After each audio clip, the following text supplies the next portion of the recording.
Speaking of danger, I want to ask a dangerous question. Now, please speak from personal experience, even though I know you very much have some PR things to keep up. So, in World of Tanks, the combat, besides artillery, is very much like, I see the guy, I shoot the guy, and there's a whole armor penetration and sloping, and moving in and out of cover and flanking, and there's a lot of things to that game. But with this, we're on a much larger scale. These ships are traveling at much greater speeds, and there's much greater distance, and we can see even right now, all of these shells are arcing, and there's huge travel times associated with them. Not to mention torpedoes, as well as aircraft. So would you say, on the whole, that World of Warships has maybe a higher skill ceiling than World of Tanks?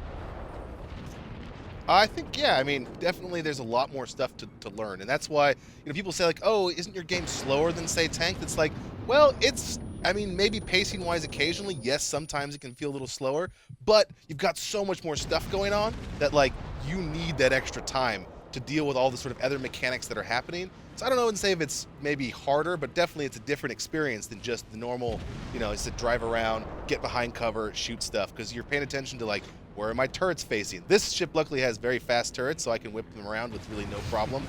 You're taking on a whole armada. Yeah, I'm trying to get away from these folks. So, and there is a destroyer, one of my juicy targets. So there's an interesting dynamic when you are captaining a ship, or I suppose just controlling it. Oh my God, you can follow the bullets. Yep, that is true.